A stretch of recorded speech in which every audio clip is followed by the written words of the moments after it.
Vi skal udlede pH-begrebet for en stærk base. Og det vi har her, det er en vilkårlig base, en vilkårlig stærk base. Selvfølgelig i fast form, som består af en positiv kalium og den negative HH-. Og det her salt her, det opløser vi så i vand. Og det bliver så til det positive kalium opløst i vand selvfølgelig. Og det bliver så plus x gange med negativ. Vi kan tage et eksempel. For eksempel har vi barium hydroxid, hvor x er 2, selvfølgelig i fast form, som skal opløse i vand. Og den bliver så til barium, hvor i det her eksempel så var x 2, så bliver så den positive der, den bliver så 2 plus opløst i vand. Plus x er 2 igen, så vi gange med 2.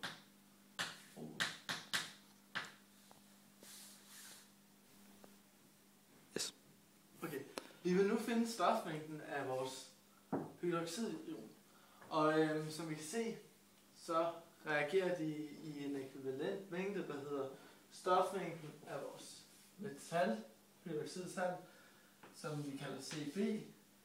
Og så har vi jo et konstant faktor her overfor, så x er lige med den aktuelle koncentration af OH minus, ikke? Altså hydroxidion. Og nu vil jeg så udlede pH-begrebet fra den her. Og vi kender formlen pH plus POH er lige med 14. Derfor må, hvis vi lige fylder lidt rundt på dem, så er pH lige med 14 minus, fordi det er et plus, vi er minus og pH på begge sider, minus POH.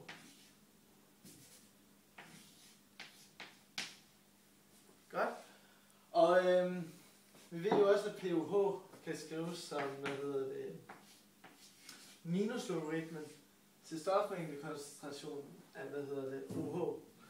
Derfor skriver vi, og minus gange minus giver plus, så det bliver til, plus stofmængden af, logaritmen til stofmængden af, OH minus. Og det kan vi så lige gøre en gang til, så vi får det til at stå, hvad vi skal derovre. Så det er 14 plus logaritmen til x gange koncentrationen af salt og opløst. Så har vi udledt pH-begrebet for, en stærk base. Okay, nu har vi udledt, pH og dermed pH for en middelstærk eller en svag base. Og vi kan starte med at skrive reaktionen op. Der er B, altså en base, plus noget vand. Og så, fordi den, ikke er en fuldstændig reaktion, der er de her pol-pile. Og det giver så en syre plus noget hydroxid. Hydroxid. Og så kan vi lige starte med at tage værdierne fra start, hvor meget vi har af det. Og der har vi en koncentration af basen, som vi kan finde på flasken, og den kalder vi Cb.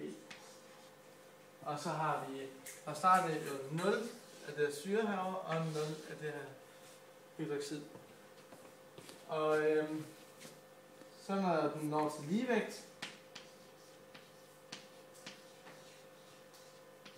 ligevægt, så vil vi have en koncentration af syren herovre, og plus en koncentration af hydroxiden herovre. Og herover vil vi så have Cb minus, fordi vi regner med at Cb, altså det der er blevet det der har reageret med vandet, så er det blevet omdannet til en syre, så derfor vil det være minus den aktuelle koncentration af syre. Og vi kan så skrive det her ind, så vi får, og så er det ubekendte, fordi at de her forhold er 1 til 1. Så kan vi skrive dem ind som, den aktuelle koncentration af hydroxid.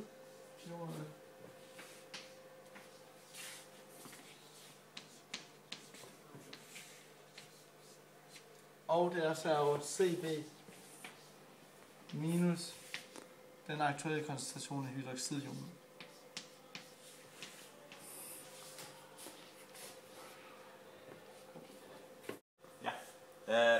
Nu så finde ligevægtspræsidentens base, og den har vi så skrevet op her. Men så går vi bare ind herned, og så går vi ind og skriver alle de her vinkler ind for rektangler produkter. Så vi kan hurtigt skrive KV. Det er lige hvad. Over minus. Og den aktuelle konstruktion er over minus gange. Den aktuelle konstruktion er over minus. Helt med konstruktionen af minus konstruktion. Den aktuelle konstruktion er over minus. Det kan vi så omskrive. Så bliver den aktuelle konstruktion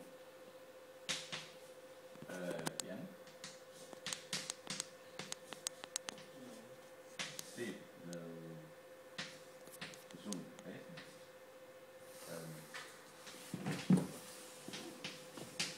Den aktuelle konstruktion er hydroxid.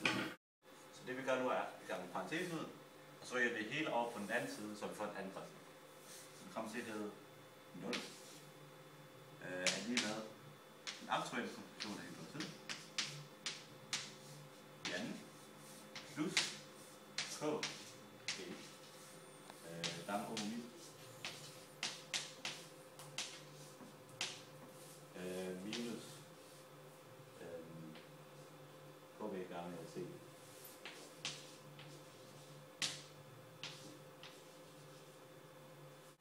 Nu har vi sådan en anden gradsligning, og hvis vi så kigger på det, så kan vi se, at der står 1 gange OH minus i anden. Det vil så sige, at det er x gange A, som så er 1. KB det så er B gange x, så hvor OH minus det så er x igen. Og så hele det her ned, det er så C. Og det, så går vi så over, har vi den matematiske ligning her, så går vi bare ind og fylder på, til x er lige med minus KB, plus minus selvfølgelig, og så tager vi kvadratbåden af KB igen.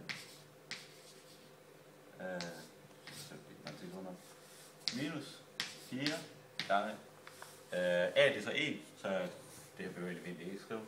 C det er så minus KB gange C B.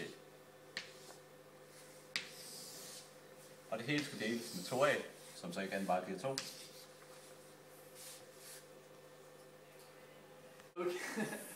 Okay. Vi har nu fundet x, og vi skal lige være opmærksom på, at det er kun den her form, vi giver 2 løsninger. Men fordi vi ikke arbejder analytisk, men kun med kemi, så er det altså kun den, hvor man har valgt at lægge til, der gælder. Og vi har så fundet x, og x, det var jo den aktuelle koncentration af OH minus.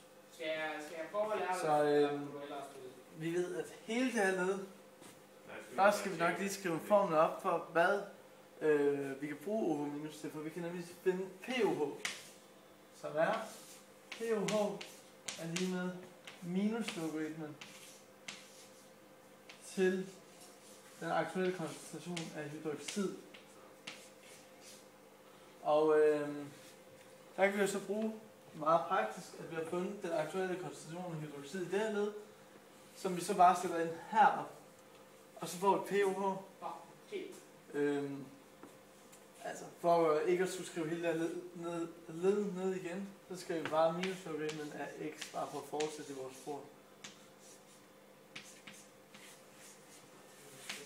Og for så at finde pH ud fra det, så ved vi så, at,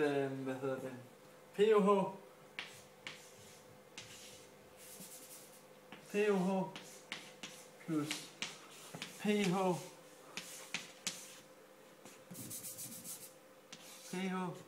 er lige med 14, og så isolerer vi bare sådan, at der kommer til at stå 14 minus pOH er lige med pH. Og dermed har vi udledt pH.